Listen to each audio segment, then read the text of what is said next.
Okay, good afternoon, everybody. This is Marky and Freeze, and it's a special episode of the John 1911 podcast. I don't know what episode it'll end up being. We just left Saturday chainsaw party. It's about 1:43, and I am beat like an old mule. You and me both. Yeah. So every year we go, and there's a friend of ours, and we cut his winter wood for his boiler system. That sounds like something that would get Judge Kavanaugh in trouble. Yeah, well, shit. What does cut winter wood mean in your yearbook, sir? See, I will never be able to run for the Supreme Court because I just said cut winter wood. Yeah. Live. So. Yeah. Yeah. Anyway, he heats all his buildings with a boiler system, so he has to have like 25 cords of wood to get him through the winter. Yeah, so it's a boiler system that actually sits out separate, its own building, and it's got underground water lines, and then he goes from there. So ostensibly, most people, let me turn off four-wheel drive. Most people come out there. There's a crew of people from all over the country. They do it so they can have rights to hunt. Yeah, well, it's he opens up. What, maybe 600 acres? Yeah, 580? 450 to 5. But I mean, it's obviously not all utilized for hunting. But he opens up hospitality to a select group of hunters from. Well, actually, now everyone's pretty much spread all over the country. But, yeah, guys from Pennsylvania, some firefighters Georgia, from Tennessee, or they're from Georgia. Georgia, there's some guys from Georgia, some guys from Tennessee. But a lot of people come in from out of town, and kind of, he doesn't, it's not like if you don't cut wood, you can't hunt, but it's kind of like, he has to cut wood, so all the hunters go down there and help him out. And now, it's kind of like, To be fair, I think some people, when they cut long enough and, they age to a point, they become woodcutters, hunters emeritus. Like Roger. I mean, I can say Roger. I just say Roger. I mean, Roger. I don't know how old Roger is, but, I don't know how Roger does it, but he'll walk into the woods and come out with a beer in his hand. And I'm like, where the hell did you get that beer? Roger's been hunting for, 30 years? Oh, God, no. Maybe 40? Roger's been hunting, 40, at least 40. Roger's in his 70s. Yeah, so Roger, and, he he does what he can. And he doesn't hunt much anymore. If he hunts, he may come down one day, maybe. And your father is kind of the same situation. Yeah. All these old UAW guys all have, I call it, emeritus status. Yeah. Well, and that's the thing, they come down to do more hanging out than anything, but hell, they're old. Yeah, so hell, we're all getting old. I'm old. I'm not old. I'm not so old I can't run the saw, though. Yeah. I haven't aged to the point of being able to run a chainsaw. That's how it works. If you're young, you pick up all the heavy stuff. You get a little bit older, you start running chainsaws, and then you become you somehow hunt for beer in the woods. Yeah. Or sit on the splitter so it doesn't flip. So. Well, that's an important job when you're picking up some of that wood. Hey, look, I'm not so old that I can't run the chainsaw, but my ex-girlfriend dumped me because I'm so old. I'm not any good in the bed anymore. I thought we were going to talk about people's personal business. So turn here. Turn left here. No, I'm joking. I'm a stud. So we normally, if you're our regulars, like even back to the tactical t-shirts days, they've seen pictures from chainsaw parties going back years. Oh yeah. We took a few. You took some this year. I took a couple. We'll probably put them up there. Post them somewhere. They all basically are the same. I mean, I've got pictures from last year and the year before. If you type in chainsaw party on the website, you'll see pictures. Yeah, it's wagons filled with wood and chainsaws. And it's those bobcats, man, those are a lifesaver. Man, you are not kidding. I mean, let's see, we're running 2 bobcats, 2 log splitters, and 1 or 2 tractors, the Alice Chalmers tractor from the 60s. Mm-hmm. Yeah. And you get a group of guys cutting, You get another couple group of guys on the log splitter, and then you got Dean, running around with a bobcat. And I'm telling you what, throwing wood in the bucket of a bobcat and then using the bobcat to put it on a wagon is a lifesaver. It's a back saver. Is what that is. Because we end up picking it all up. I mean, I have to pick up all that heavy stuff to put it on the splitter. And I'll tell you what, it's not that I'm getting older. The stuff this year, dude, it was big. It was bigger than it's ever been. Look how fast he's moving. Oh, wow. Man, those things cook. Yeah. No, but here's the thing. A lot of that wood was wet with how wet it's been. There was several logs I was cutting, and water was rolling out of it. Really? Yeah. I mean, it was like, it was like, man, I couldn't believe how saturated some of this wood was. I wonder if it was related. We had one log, because there's a new kid who showed up. He's young. And, I was working with him, and we had one log on the log splitter that basically exploded. And we had it in the right way. We had it in right, with the grain and everything. And, they're big pieces, but it was holding the pressure, and it was like, uh-oh. And instead of popping, it literally, like if I had been to the side of the log splitter, it could have, if it hit you in the head, it'd have knocked you out. Damn. It went off like a bomb. And I've never, but they always say you got to watch that, because that's really the danger. Yeah. Is the stuff can pop, and it can really, that's why I always wear ear pro and eye pro. Oh, yeah. I wear full ear pro, like, just like I'm on the range, and guys are looking at me like, oh, what are you doing? It's like, well, around all these loud ass motors, I forgot this curve is a tight curve. Well, so I almost just rolled the truck on the podcast. Here's the difference between guys, because there were several of the guys down there. You can tell that they're not used to running chainsaws, and they don't do this often. But those are the guys that didn't have ear protection on, because all the guys that are... Were there guys running chainsaws out of ear pro? Yeah. Oh, couple of guys were. But everyone else, I have, if nothing else, they have... earplugs. Yeah. But I had full headphones on, because... I just wear my Peltors that I use, like, on the gun range. Because I'm bending in, grabbing wood around the chainsaws and the splitters, and it's loud as hell. Actually, my the ear protection I use when I run my saw is... Is that for sale? It's a raffle. Oh. I was just looking at a UTV. See, now if you turn right here, look at that old Massey. Yeah. If you turn right here, that'll take us right to the farm. Oh. Want to turn right? Let's turn right. Let's go by the range. We're not that far from the John 1911 range, but it's still being constructed. So, yeah, I'm just beat. I feel better now I'm in the truck and some air conditioning, but I'll tell you what, it was kicking my ass today. Oh, man, it was...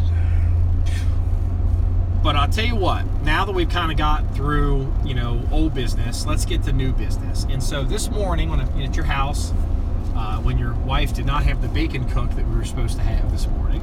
I'm probably still in trouble for that. I know, somehow you're in trouble. But how I'm the bad guy, I don't know, but... Yeah, we're supposed to have... So Freeze texted me yesterday, I recall, and he's like, hey... Mrs. Freeze is going to have a bunch of bacon ready for us in the morning, because I got to be there at 7. And, we get there, she's still asleep. No big deal. We're men. We just drink coffee. We don't care. And so we left. And I guess she got up, started cooking a bunch of bacon, and then she realized nobody was there. And, well, now you're in trouble. So she calls me on the phone, and she's like, where are you at? I'm like, well, we're on the road. And she's like, oh, yeah, well, I guess I'm cooking a pound of bacon for nothing, thanks, and hung up on me, and I'm like, what the hell? Yeah, we were supposed, we had to, we got to be there. So, but anyway, it was like, what people are like, why are they listening to this? While we were waiting to figure out the bacon situation, I was at Freeze's workbench, and he had his pistol build basically assembled, and, this pistol build, I've been giving him a hard time in private, like, you need to get this goddamn done. And he picked up a lower from somewhere, So we had it together. I mean, just the lower's not complete. Oh, I just pieced it together. Yeah, but so I got the buffer tube screwed into the lower, and then I got the upper attached to the lower, and the pins are just slid in there. So I mean, nothing's built. It's just put together so you can shoulder it and to the left. Okay. And and get an idea of the length and that. Okay, so here's the thing. It's got what kind of brace does this thing have on? What's the brand name? Let's give them some props. It's a blade. It's the blade. Man, you know what? It looks like a blade to me. I don't remember the freaking name of the company that makes it. Oh man, I'm drawing a blank. Is it not SB Tactical? It's, No. It's Well, anyway, regardless, it'll be obvious. People will see it. So here's the thing. I have a confession. I generally don't kind of like jump into the latest fads. I'm real slow on stuff.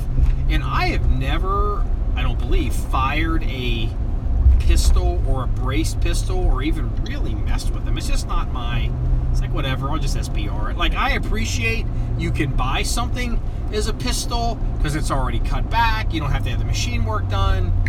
Just register your paperwork, boom, make it an SBR and march on. But, so, you had this thing basically kind of cobbled together just as an overview of it, and you let me pick it up and shoulder it. Mm-hmm. And, which I think is still legal. You can shoulder braces. And yes, you can. I was shocked at how well that blade brace thing works to shoulder it. It's like, I am surprised that has gotten by. But, hey, that's fine. And it's like, I this way. I am very curious to play with this gun, to shoot it, to see how much blast there is, how fast the bolt carrier's cycling, what does it feel with the pressure on the blade, because it's a real thin shockwave. You're right, shockwave, that is it. And it's got a real thin contact area, so because it's a quote blade, but it's it's a 223. That's not gonna have that much kick, and so it's like, it may open my eyes to a whole new world of pistol guns with braces. I mean, I like the idea. Let's see, I've got a 10.5-inch barrel on it. We'll see what happens. I may end up, I occasionally, what it is, and this is, I'm not trying to disrespect anybody. I'm just talking about the reality of the marketplace.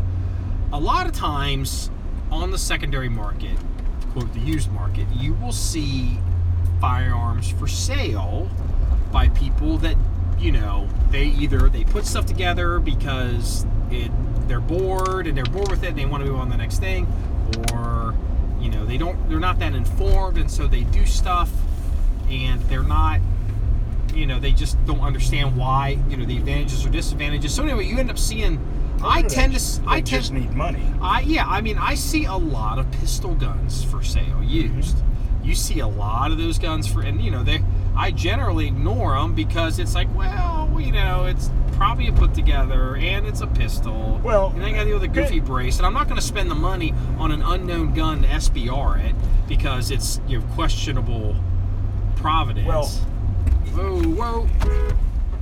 Yep, we almost got hit head on. Yeah, that's okay. Is he looking at his phone? Yeah, he was texting. Okay, the AR build fad, and I know, it is a fad right now, and building pistols is a fad. A lot of guys like it since the ATF relaxed the rules and you can shoulder a brace. Look, I would never build a pistol if you couldn't shoulder it. If it was still the old ATF rules where you couldn't shoulder it, it'd be like, why bother? That's why I've never... Just get an SBR if you want to go that route and do it. But now that you can shoulder a brace, and look, this brace, you know, I've read a lot of guys online, you know, in the AR forums and stuff. They talk about, oh, you know, the blade it's so uncomfortable on my shoulder, and it's like, okay, noodle arm, wow. It's a freaking 223. It's not that big of a deal, you know. Put on a shirt. Yeah. You know, I mean, well, I don't know what to tell you. I mean, if you're too big of a pussy to where the blade isn't comfortable shouldering it, then you know what? Buy a rifle or get an SBR, because you're not. I don't know. You're a puss. You know, it's just, look, one thing I like about the blade is I think it enables somebody to play with some concepts to see if they like it without going NFA. Because here's what I would do. This is just how I think. It's like, okay, I can goof around, I can play with this, you know, I can tweak it, I can make some decisions, change my mind on some stuff, and then once I get it to where I think it's ready to rock, I would just NFA it. And that blade thing possibly gets me to that point. Well, okay, a lot of guys will sit there and say, well, there's better braces that are more comfortable, blah blah blah, and there are. You know, the SIG brace is actually a lot nicer. But here's the thing: the Shockwave is $50. A lot of these nicer braces.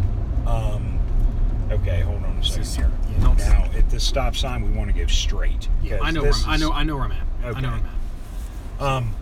A lot of these other braces are, you know, like $150 to $250. Oh, let me. As a side note, just want to interrupt you. Did you know one of the detectives that was involved in the OJ trial lives over here? No, I didn't. Yeah, one of the guys from the. Was on the stand all the time right after the trial was over. Really? Yeah, apparently it was right over there. That's cool. And if you're really smart and you find out where that guy lives, you may get within 100 miles of the range. Yeah. So okay, so go ahead. So, and that's fine if you want to spend, you know, a couple $100 on a brace for your pistol build. And guys that, you know, have to buy all the high dollar fancy shit and they got $2,000 in a pistol build, then they're going to want to do that. But if you're budget minded or basically cheap like I am, I mean, look, it's a brace, and before I bought the I've been buying, well, you know, you've been on my ass for over a year to get this thing finished, and I've been looking at parts and components, and man, I looked at a bunch of different braces, and honestly, I like the Shockwave, the blade. I think it looks good. It looks good. It's not really that uncomfortable, and you know, it was like, I mean, I could buy a different brace that's more expensive, but I just didn't really see. I didn't see enough. What makes benefit. a brace more expensive? Like what do they do to it? Like brand name mostly, okay. but like, okay, like the blade is just a blade, and it's got slots in it for a strap that loops around your arm to brace it. Well, some braces are almost like a like if you take a salmon and cut it in section. Yeah, and you slip your arm through it. And it braces your arm on the right and the left, and it's got a strap underneath to hold it. And if you're going to use it as a brace, then the blade is not really the best brace out there to use. I mean, it's not. But I'm not using it as a brace. I'm shouldering it. So that puts us in a whole different category. Well, I think one of the things that would be really interesting about this brace concept is you could build a shorty gun, maybe play around with the, I just want to look at it real quick. Maybe play around. Oh, I like that. Like what, the berm? Mm-hmm. Oh yeah, they seeded the berm. It's looking really good. They got a small dozer out there, don't they? Yeah, that's a D6. that they got going. So I forgot what I was going to say. So but you could build this gun. You could have a shorty barrel. Maybe you could mess with the suppressor. Figure out if you can get it to be, control some of the recoil, muzzle flash, the cyclic rate, the back pressure, and all the stuff you want to do. And then, like, once you get it tweaked, or whether it falls apart or not, then you can NFA it and just go ahead and rock on. Yeah. So, well, okay. Another thing is the brace, and like I said, I don't have this thing built. I just have the buffer tube screwed into the back of the receiver. There's no castle nut, or it's not. It's just screwed in there, so it's loose. But I have the blade. It fully extended on the buffer tube. The guy with the truck with the bicycle, right there. Oh, okay. That was from a couple years ago. Yeah. Yeah. And the thing is, with it extended out the way I have it, and I'm not necessarily saying that's the way I'm going to keep it. I just threw it together. But the length of that buffer tube and brace is the same length as an extended M4 stock. So when you shoulder it, it's like shouldering a rifle with an M4 stock on it, except it's got a 10.5 inch barrel. I think it's interesting. I think that I'm not saying it's going to bring me to the dark side, but it's like, okay, interesting. I'm looking forward to when it's running. And yeah, I'm also well, we don't have a pistol in the armor. Yeah, and also I'm not kicking you too hard on it, because the truth is, like, with the last podcast we did, we had a guy reach out. He's like, so what's going on with that T91 Wolf gun? It's like, well, we've been busy with range construction, and it's been like the wettest year in 10 or 15 years. So, it's like, I gotta get that upper. That's just another back burner. Everything's been going on the back burner because of all the construction. Yeah, exactly. Oh, and I guess I need to officially tell you, I don't know if I told you, the tower deal is over. Oh, really? Did I tell you that? Fell through? Yeah, the guy, he came back a third time and tried to raise his prices again, and I just told him to take a hike. Yeah. It's just like one of those deals where, even if he wanted to give it to me for free at this point, I wouldn't take it, because he's obviously a liar, and then it would just be drama. And I just I don't want to do. If I don't want to do business. And here's the thing. There's two things I can't abide by. I can't abide by a dope dealer, and I can't abide by a liar. And that's the thing. This is the conditions. This is the term. This is the price. We're done. If you're a dope dealer and a liar, in my book, you're a piece of shit. And he's basically a liar. And and so that's fine. We'll I'll show you. There's another tower I may make a run at, and if not, we'll just build one. But these things tend to fall into place. They do. And it'll happen. It just may not be this one. No big deal. Yeah, So I just and there is so much other crap going on. I can't get too worked up about this particular tower deal falling. You know what? In the grand scheme of the shit that's been going on, it's like whatever, dude. Exactly. It's like you know what? I don't have time or energy to spend on you. See, he thinks he's the center of the universe, and he thinks I need him, and he kept overplaying his hand, and I blew him off, and then he got all defensive. It was like, I've never dealt with anybody like this. I've don't deadlines and this, and we just got to have a come to Jesus moment. And I literally, that's what he said. And I had given him a minute, and I said, Jesus goes home at 5:30 p.m. on Friday. At 5:31 p.m., this deal is over. It was like, whatever, dude. It's like, we got other stuff going on. So yeah. So it is what it is. We have to have a come to Jesus moment, really. Well, because these guys, they're shysters. This guy's like, well, he doesn't want to negotiate over the phone. Well, let's talk in person. Hey, look, come on, let's get together and talk about this. It's like, we had a deal. It's like, you know what? We had a deal. This is the price. Let's do it. And okay, whatever. Yeah, I don't want to, because I don't want to identify the dude. Yeah. It's just like, you know. It's like, yeah, it's fine. And in all fairness, I was given a heads up to be careful with this guy, so I had a little pre-ground intel on it. Is he Amish? Inside joke. Yeah. He is not actually. He is he's not Amish. I believe he's Roman Catholic. Yeah. And so big Trump supporter too. I mean, you would think he and I would like totally gel, but no. Man, look how dirty the river is right now. Yeah, well, dude, it's okay. You know what? For listeners, right now we're coming in. We're looking at the major Ohio River, and there's been so much rain this year. Man, that thing. Like, we had 7 inches last week. That thing looks like chocolate pudding. It looks like Bill Cosby would be like, oh, whoa, yeah, it's a pudding. I mean, are you awake yet? Yeah.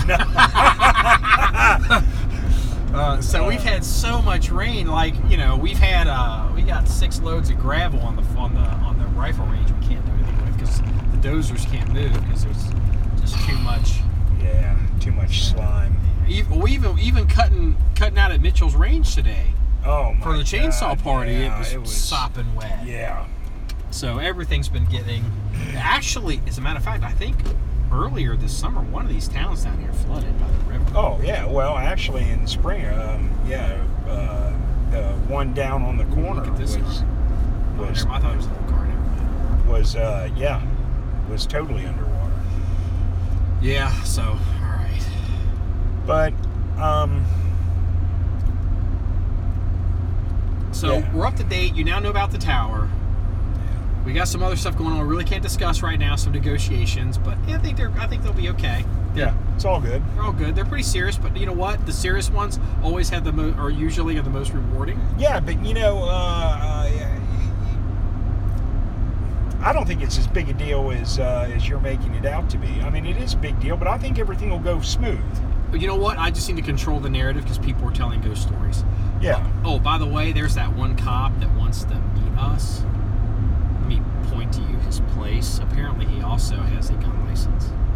Oh, FFL. Nice. I've heard this, and he's been trying to reach out, but I've been so busy I haven't wanted to deal with it. Well, he is right here. with the old car. Yes, don't say it, but that place. Okay. That apparently there's an FFL at that location. Oh, okay. Cool. So I don't know if he's county or city. Yeah, So it I'm doesn't hoping matter. he's city. That way it'll knock out 2 birds with one stone. Yeah, that'd be nice, wouldn't it? So that's where we're at with some of that. So Okay. anything else that we're talking about? No, I mean, you know, we just have projects that we're behind on because we're behind on everything. It's been, you know what? It's been a very busy year, but it's also been Well- an eventful year. Yeah, but We have a 600-yard range constructed. It's basically, I mean, it's the Death Star fully operational. yeah, and life is good. And once we get through with the look, I mean, will just want the pits will range construction ever be complete? No. Because it's an ongoing process. Things will be changed and made and, you know, and adapted and developed, and it will always be doing something. But once the major shit's done, then we can concentrate on shooting, videotaping, you know. Yeah, it's been, I mean, it's kind of hard to videotape and shoot when bulldozers are moving dirt. Yeah, that's been the mean- thing. There's been a lot of people that have been a little ass hurt because they can't really shoot as much as they want because, I mean, you can't have you shooting out there with the fucking Yeah, dozer you know, guys. I mean, I've been wanting to take the 308 out there. The Howa. I've been chomping at the bit to get that out there, but again, you know, And here's the thing: you would think a giant D8 dozer would not be easy to hide. On this property, you can actually lose stuff. Like, I remember I couldn't find the D8 dozer for about 30 minutes, and I couldn't find the deuce and a half for about an hour. well, The deuce and a half was green. I but couldn't the find thing it. is, if there's someone out there working on the property, whether it be at a dozer or whatever they're doing, I'm not going to be shooting. Oh, let me show you this real quick. I'm gonna just a quick aside here. We're a little admin, and people are going to listen to it because this is an informal special edition of the podcast. I'm going to point with my fingers, and I'm not going to say it exactly, but I'm just going to show you this. My understanding is that is the city. Yeah. The county is here. Over here on the other side Yeah. of. That's the county. Yeah. So we will be coming. So city, county. Yeah. And this guy. See the flags right up there? To the left of the... Yeah. That's it. Yeah. So it's a pretty small... I Googled it. Oh, it's a pretty small PD, so... Yeah. I actually Googled it the other day.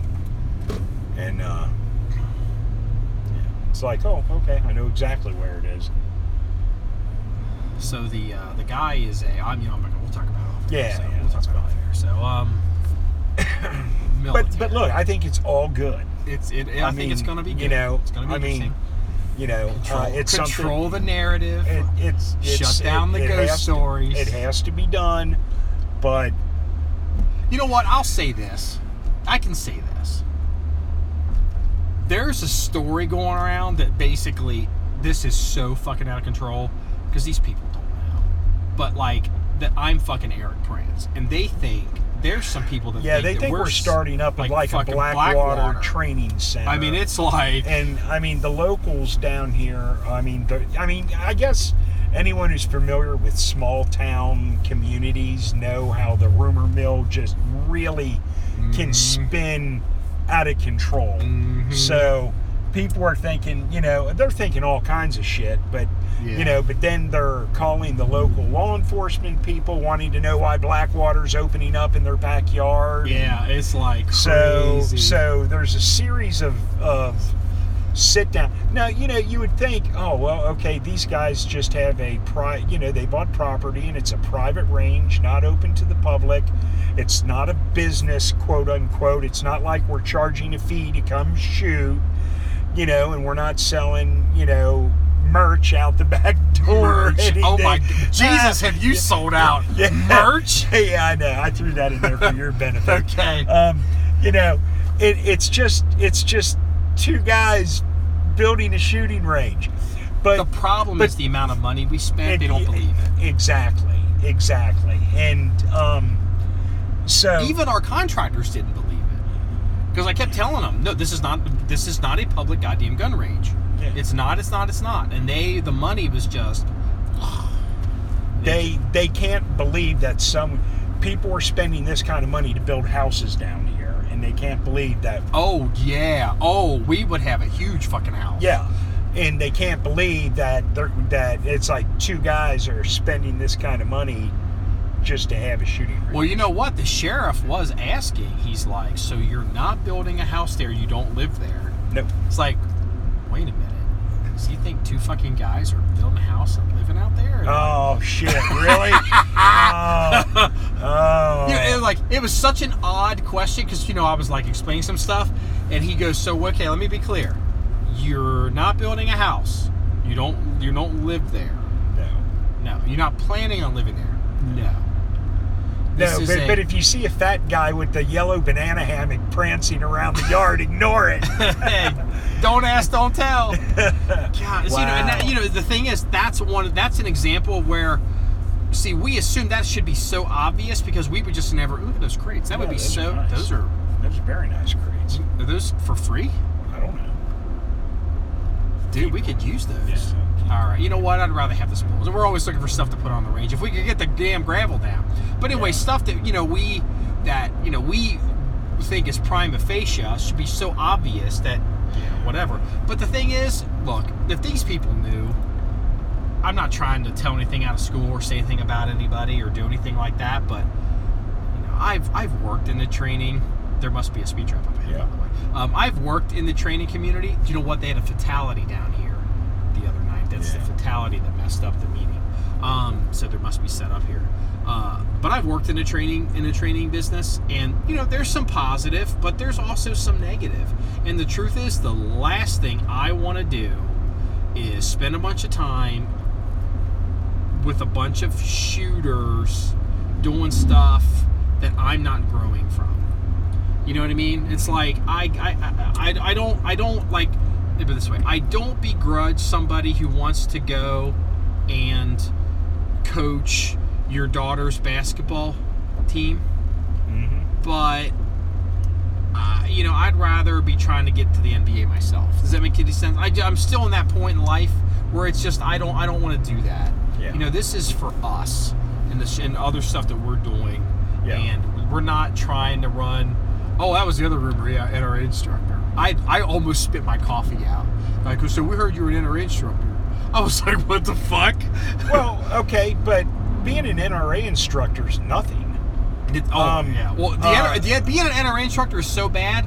The NRA had this big push to start this big organized NRA firearms training, high-end training thing, and they had this Green Beret guy who was like obviously the resident bubkiss, like whatever, and he's doing promo videos, and he's got his finger in the trigger on the door. It was awful. They had to pull it all down. They shut the whole fucking thing down. Anyone who teaches a concealed carry class is a certified NRA instructor.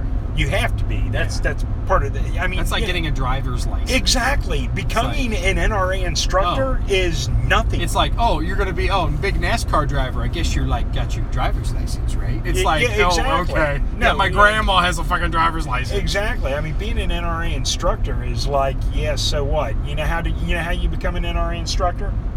Mail in a form to like the Church of Bob, and you become an. I mean, it's another NRA instructor. You give another NRA instructor a couple of bucks, and he runs you through the program of everything you need to know, and he signs off on it, and bam, you're officially an NRA instructor. Yeah, and it's it's, and look, and I'm not trying to we're both high-level members of the NRA.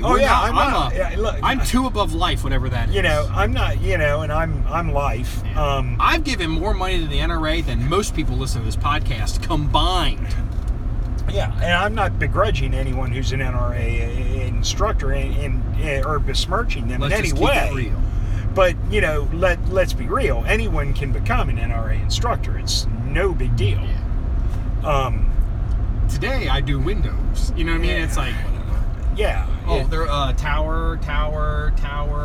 It's gonna be, if I'm showing this to you, it's gonna be right there. Yep. That's the alternative right there. Okay. I believe that's higher than 20 feet. I heard it was 20, but I think it's higher than 20. Nah, it looks higher than 20 I think feet. it's probably 30. So, because I think 20 is not going to be enough, but 30 might get us there. So, yeah. So anyway, it was just not that we don't say to spend 5 minutes slamming on the NRA, because I'm not slamming on the NRA. No, we're not slamming on the NRA, but I kind of find it humorous to say, oh, you're an NRA instructor, and it's like, so what? Well, but you know what? I mean, I personally know probably 30 NRA instructors. Yeah. So do you. Yeah, I mean, God, I used to work with them. But it's just one of those things where it's like,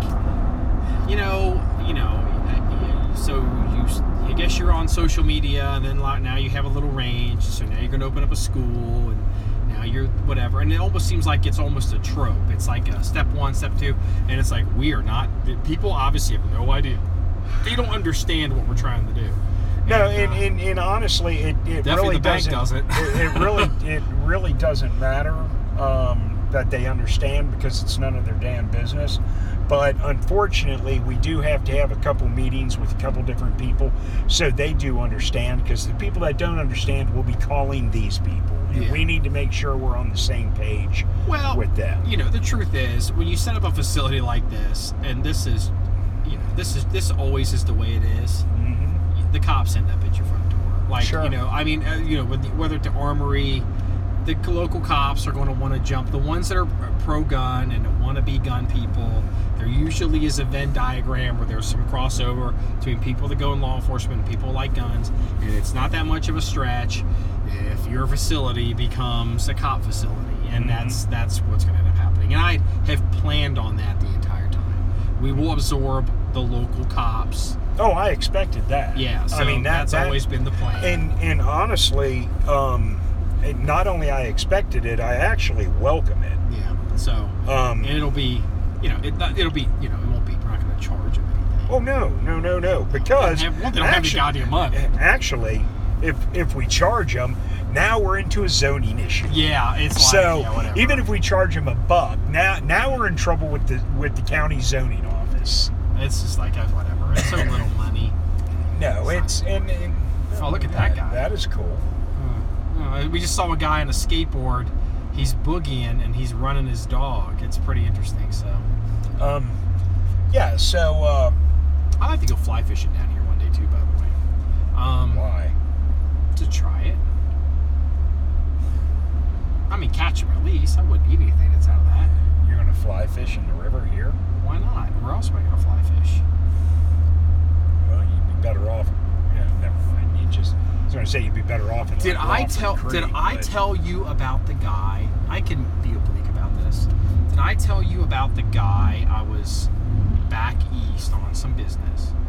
The guy is a multi-billionaire and went to his private hunting property preserve, and he's got 2 miles of creek fishing. He's got pheasant, and he's got upland game birds and black bear, and he probably has $8 million into this cabin.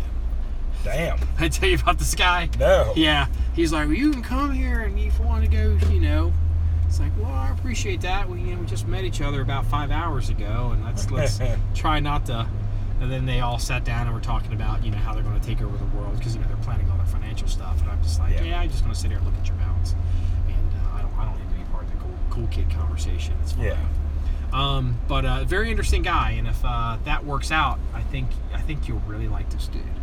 He's been on the cover of like hunting and fishing magazines. We'll leave it at that. Really? Yeah. Wow. Yeah. We'll leave it at that. So, because if I do any more, it'll be But, and they don't know about. They know that like major gun guy, but they don't know like about John 1911 or anything. Yeah. So I don't know how that would go over. So well, sometimes it's best to be. Yeah. That's part of the reason why I hide my face on even in social media, because I just prefer. I like to be able to go to a gun store and just look at shit and just be fucking a private person. Yeah. So that's where we're at. Sure. So, anyway, we're kind of meandering at this point. Is there anything else we need to talk or discuss before you get embedded in texting on your phone? Because Freeze has his phone out and it's like nonstop. Nah. Once he gets in that phone, I was buddy. just checking a couple things. Okay. Yeah. Anything else we need to talk about? This year's chainsaw party is over. Thank God. Man, thank God. That is a freaking hump.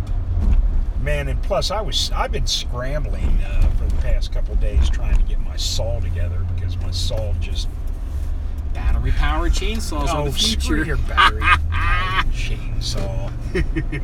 They're getting better and better. Yeah. I don't believe in battery-powered cars, but I'll entertain a battery-powered chainsaw. Yeah. So next year you go down there with your battery-powered chainsaw. No. I'm not old enough to run a chainsaw. They need me to lift shit. Some of them guys, dude, if I wasn't lifting shit, nothing would get lifted. But you know what? We never actually put it this way. If you think about it, the chainsaw party is the official beginning of hunting season for us. Yeah. It kind of really is. Because Dove is like a casual, maybe. What is? I got rained out on dove this year, by the way. Oh, yeah. Okay. The fact that I even said, quote, I got rained out on dove this year because I'm not the hunter like you are, that's so bizarre. Okay. Dove season was not put into play this year because, look. Did it rain here? No, it didn't. But, okay, for the listener, I only hunt dove one day a year, and that's opening day for dove season in the state of Kentucky. And I go there because my son-in-law lives in Kentucky, and he's got this place he goes to dove hunt. It's public hunting, and it's a good time. I mean, it really is. It's a good time. It's a very unique experience. There's a bunch of guys surrounding an old cornfield. The doves come in, and Do you know what shooting in that public field? I can, for the listener, what that is like, experiencing it. Imagine the first day of the air war when we invaded fucking Iraq and all the shit's flying in the air above Baghdad. Yeah. That's what it's like. Yeah. It's just shit flying everywhere. Everyone's getting hit by stuff coming down. It's crazy. And there's game wardens all around the perimeter checking people, making sure everything's cool. But I'll tell you a story. A couple of years ago, it's dove season, and bearing in mind that not every bird that flies over is a dove. Check out the green car. Oh, I thought it was like going to be a two-door. Is that an Impala? No. So anyway, guy shoots, bird goes down, and he's standing there looking at it, and I go over and I'm looking at it, and he's like, "That doesn't look like a dove," and I'm like, "That's because it's not a dove." And he took his boot and scraped the dirt over the bird, and he's like, "Oh well," And it was like, tamp the dirt down. I think the one year I went, the game wardens, they were like, "That bird you shot at, was that a dove?" I'm like, "I think it was a dove." Yeah. They're like, "It wasn't a dove," and I'm like, "Well, I'm sorry, I'm not that good at this," because you can tell. Like when we look, in all fairness, just for the listener, when I went that one year, it became apparent that I was like that guy. Like I wasn't the guy that was like doing shit. No, you weren't that guy. No, there was the one guy that was doing shit that was like flat out wrong, but I was like the noob that was like taking shots that I shouldn't be trying to take, and maybe shooting at birds that maybe belong to somebody else and not realizing it, or taking a shot at a bird that even if I'd hit it, it was going to land in the woods, and I don't have a dog. And it's like, so we end up like, every time I'd shoot a bird, be like, "Okay, let me go in the woods and go find that fucker," and we never found any of them hardly. People were like, "That fucking guy." Yeah, I was that guy. So anyway, turns out my son-in-law was the weekend of opening of day for Dove was the day he was moving into the new housing lot. Oh. And it was like, is that still in Kentucky? Yeah. Okay, that's good. And it was like, well, yeah, whatever. It's dove hunting, it's a good time. It really is. It's no pressure. It's a bunch of guys drinking Jack Daniels and No, I'm just joking. No, drinking Jack. The freaking game wardens around. That's deer camp. No, seriously, it's a good time. You bring your coolers, and you have some snack food, and you stand around and, you shoot a couple hundred shells. Unless you're good, then you only shoot about 10 shells. Yeah. To get your limit. Me, I have to shoot 50 shells to get my limit. Is it a 10? Was it a 10 bird limit? Yeah. Not that I came anywhere near it. I think it was 10. I don't know. All I know is I ran out of shells before the end of the day. Excuse me. There was a guy today. I won't say who he is. He's one of the emeritus guys at the chainsaw party.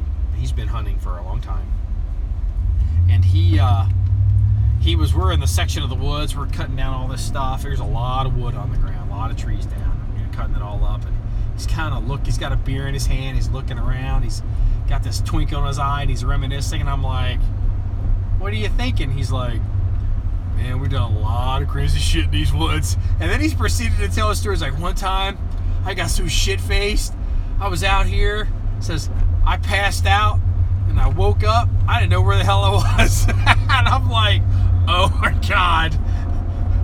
But you have to understand, everything was different in the 70s and 80s. No,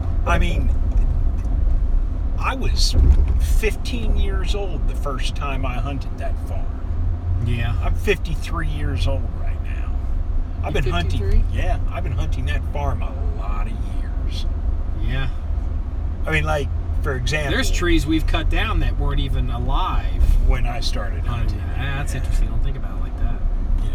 Jim didn't have any children when I started hunting there. Oh, yeah. That's. Was he married? Yeah, he was married. Okay. But he was fresh out of college. Really? That young? Well, not fresh out, but, he was... A couple years, probably. Couple years, yeah. Now he's retired. Yeah. Yeah, he's retired. He's not that much older than me. Yeah. He's retired. He's joined... we're glad to say he's joined the world of the retired. I love this. Strip club, fireworks, school, gas station, strip club, fireworks, school, like all right there. I can't even believe that is so crazy. That's almost like an APB wire service story. Like, God bless America. Like when it all goes wrong. So, all right. So strippers burn down the fireworks store. Yeah. You girls better clean up your act, or you're going to end up working across the street at the school. As a janitor. Okay. All right. Hey, look at is that a CUDA? What is that? The cars are out today, buddy. Yeah, they are. The muscle cars are out today. That's kind of a nice thing about this part of the country is they got some nice cars out here. There are some nice cars around. Oh man, you know what I saw when I was at I bought that AR lower at the gun store / indoor shooting range close to my house, and in the parking lot there was a fully restored, I want to think it was probably about a 72 to 74, guessing, Mercury Cougar. Really? It was blue and white, and it was. I'm not a real big Cougar fan, but man, I'll tell you what, it looked sharp. See, that's the thing. See, in this part of the country, people will do that to cars like that. Whereas, like in Hollywood, it's all got to be like when there's so much money, or like on the East Coast, or there's so much money, it's all got to be $100,000 cars, like that are like super. But that's awesome. That is awesome. Oh man, it was sharp. I mean, it was a good looking car. I knew a guy when I was growing up. He had I think it was a '68 Chevy Impala.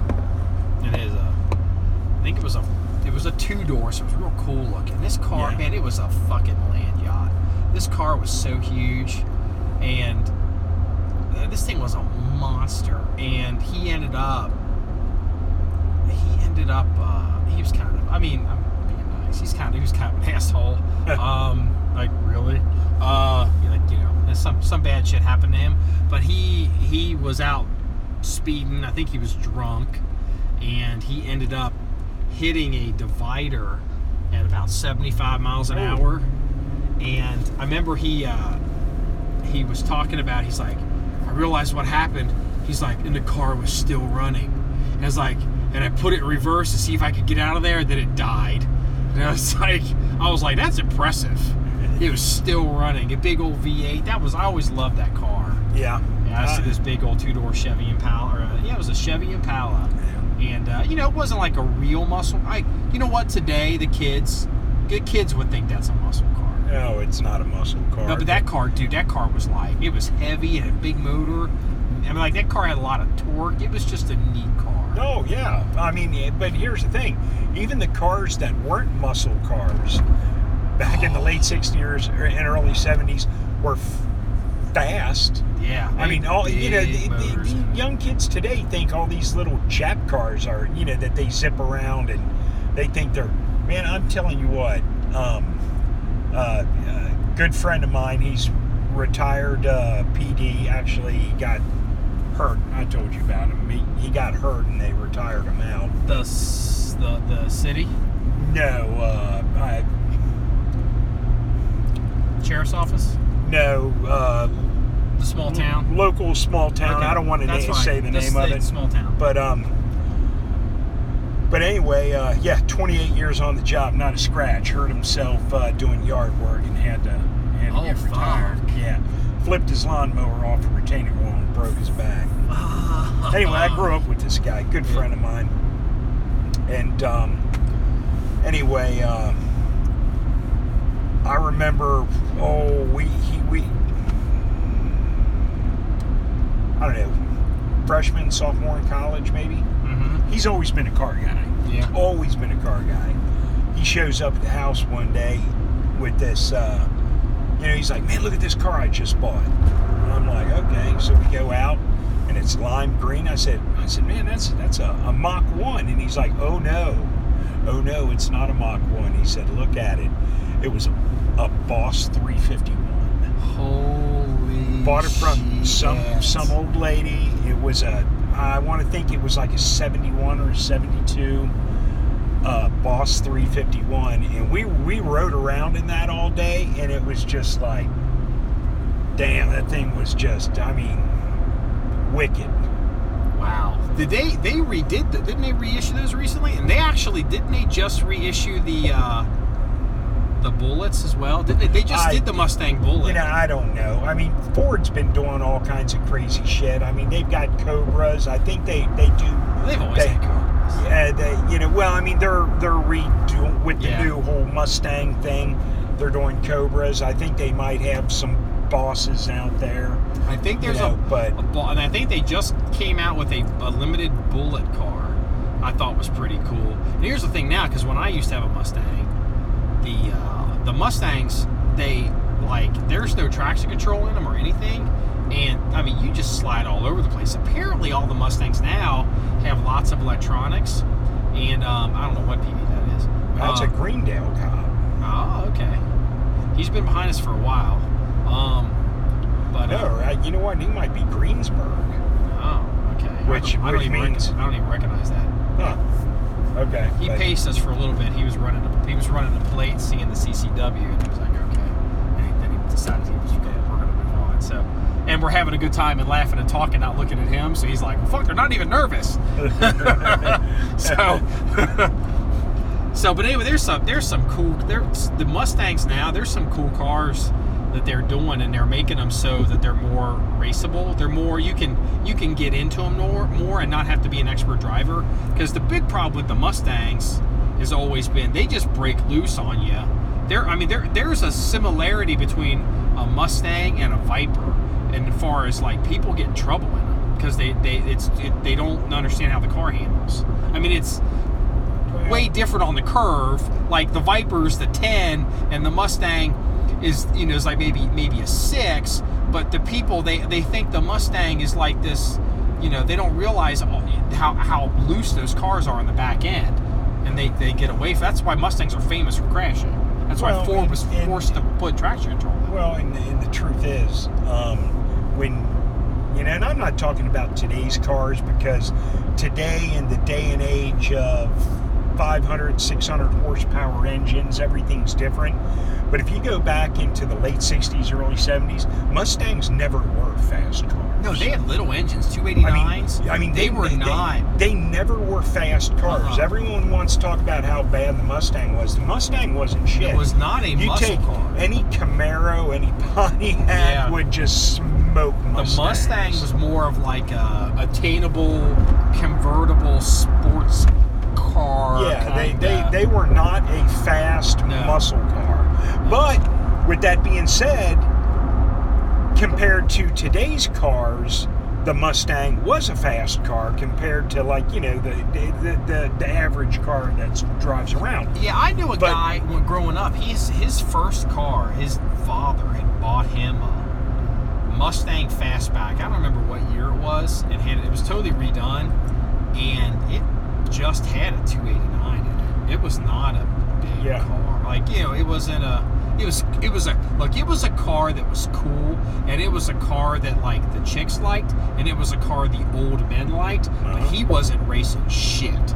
He wasn't going light to light. He wasn't jumping off the line. He was cruising, waving hey to the girls, because that car couldn't do dick. And that car's probably worth, I don't know, $100,000 today, maybe. I don't know. They've gone sky high in value. Yeah, but I mean, but you can't compare the old cars to the new cars today because of the modern technology and again 500-600 horsepower engines. It's all apples and oranges. But I gotta be honest with you, I've thought about picking up a Viper. Like a 90s Viper. See, the Viper, the blue with the white stripes, get one that's like 10 years old. I've thought about it. I think that car is going to be a classic car. Yeah, whatever. I think they're ugly. I don't like them. See, but you like Corvettes, though. I've never been a big Corvette guy, but I've always loved the Viper. The Viper for me is when I was a kid was like, wow, that is awesome. And it went over and kicked all those Europeans' asses in Le Mans, I was like, oh, fuck yeah. That, I fucking still get a hard on that. We fucking all those bullshit cars, and we were like, oh, really? Fuck you, bitches. Watch this. Viper with a big-ass wing on it, and like, bam, won Le Mans, won the series, and it's like, yeah, right in your fucking face. I love the Viper because it makes me a proud American. Because I've always loved the Viper. You like a winner. You know what? Because I like a winner. And Yeah. the Viper, they stuck up, Dude, remember I told you I went to the fucking Ferrari dealer in Vegas and they wouldn't even fucking talk to me? Did I ever tell you that? No. Or you may have. Yeah, I was like, really, dickheads? I was out there on business. Wasn't SHOT Show. I was out there on something else. And it was at the Wynn. And they were fucking mean to me. And I was like, okay. Oh, the Ferrari people were mean to me. Yeah, I was like, yeah. As a matter of fact, actually, I went, when I was younger, to go, it was pouring ass rain, and there was this place in, I'm not going to say where, but they had it was a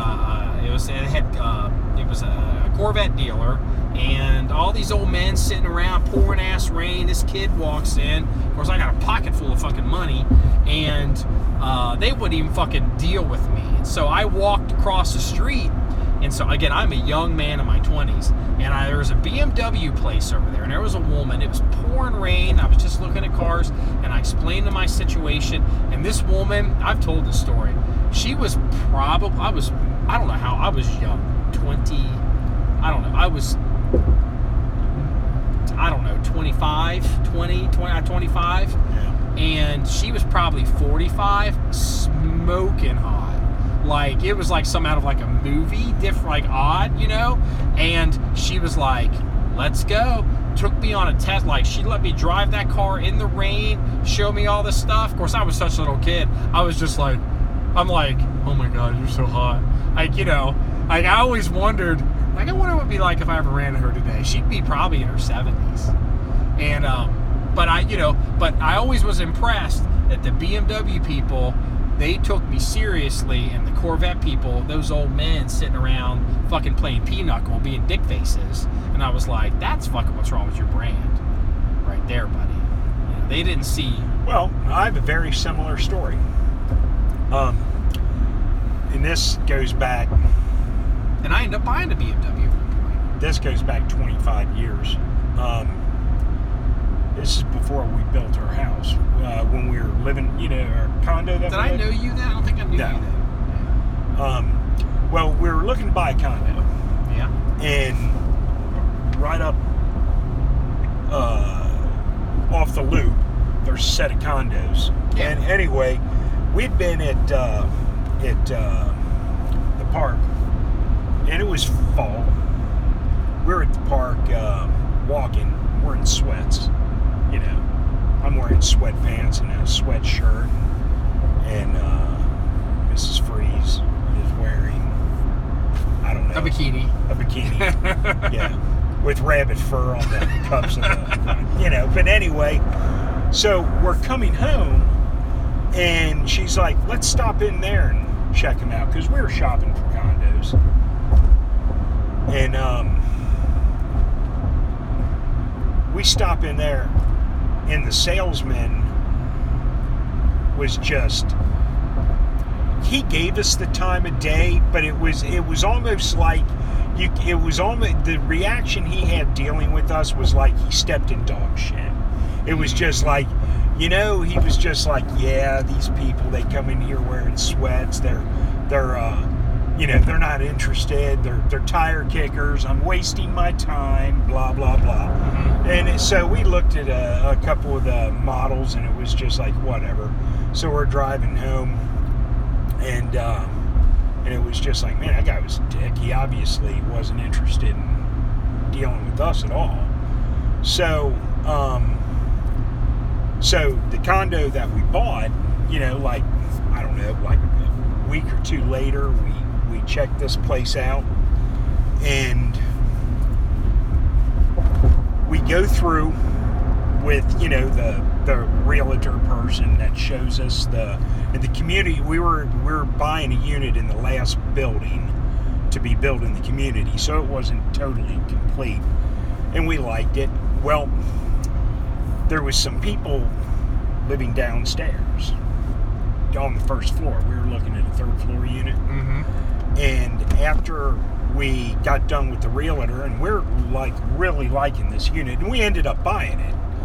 But part of the reason we ended up buying it is as we're walking back to the car, Otto and Judy, the name of the people, were sitting out on their patio, and they're like, hey, it's like thinking about buying a unit here, and it's like thinking about it. They're like, well, we'll go, come on over. We sat down. Otto's like, you want a beer? And I'm like, sure. So we sat there for probably 2 hours drinking beer. Well, me and Otto were drinking beer. Yeah. Drinking beer, just talking. It was just like, you know what? I already like this place. So we ended up buying it. But getting back to the story, I got so much pleasure. We ended up buying it, but we couldn't move in for like a month because, well, it wasn't built. It wasn't complete. It was a spec. Yeah. They were finishing it up, so it wasn't ready to move into, of course. So all of a sudden, one day I get a phone call, and it's the salesman. This is like the guy that was like dog shit guy. It was like February. I guess sales are slow. Yeah, it was a dog shit guy. You're now on the hot sheet of because sales are slow, and he's basically, I guarantee you, he called everyone under the sun, and now he's like, well, I might as well call these people because, well, what the hell? I'm out of other options. Yep. So he calls, and he's just like, yeah, I'm calling so-and-so, blah, blah, blah. And I'm like, oh, hey, it was nice to hear from you. I said, but we already bought a condo. Oh, really? Where at? And I told him the community, and he's just like, because, and I rattled it off quick, so, if you want to catch someone in a lie, Yeah. So, I told him where, and he's like, oh, yeah, well, that's a pretty nice builder. They're not as nice as ours, but they're pretty. I'm like, yeah, I know. That's fine. Yeah. Well, you have a nice day. We're click. But I got so much pleasure knowing that fucker had to call me to drum up business. But that's a pet peeve. We've been going for an hour, but we'll use this as a good life lesson for the people that are. There you go. What's Riviera? That? Oh wow, dude, that's a nice looking car. Dude, that is Look at the hang tag on the back of that too. Yeah. I bet that back window's a fortune on that car if he breaks that. Oh, yeah. I'm real big on how how they behave or how they treat other people, and I think they're not being watched. Yeah. And I'm real big on that. I'm real sensitive to that because people show you who they really are, and that has probably been one of the single biggest rules that I've got that has served me well to be successful in life is I never ever let that shit slide. I'm not big on keeping score in life, but if I see people, I call it, you know what I call it? It's people that will kiss up and kick down. That old buddy, and actually that has a lot to do with how I ended up being friends with the multi-billionaire with the $8 million cabin that we will share in the next episode. So this wraps up the special edition of the John 911 podcast. I have no idea what episode it is because we're driving in a truck, looking at cool cars, and recovering from the chainsaw party. If you want to see any pictures of things we've talked about, maybe I'll dig up some pictures of some Rivieras and some other cars. Go to the website and we'll leave a comment, and we'll go ahead and go ahead and do it from there. So just remember, it's all about shooting guns and having fun. Everybody, have a good day. See you later.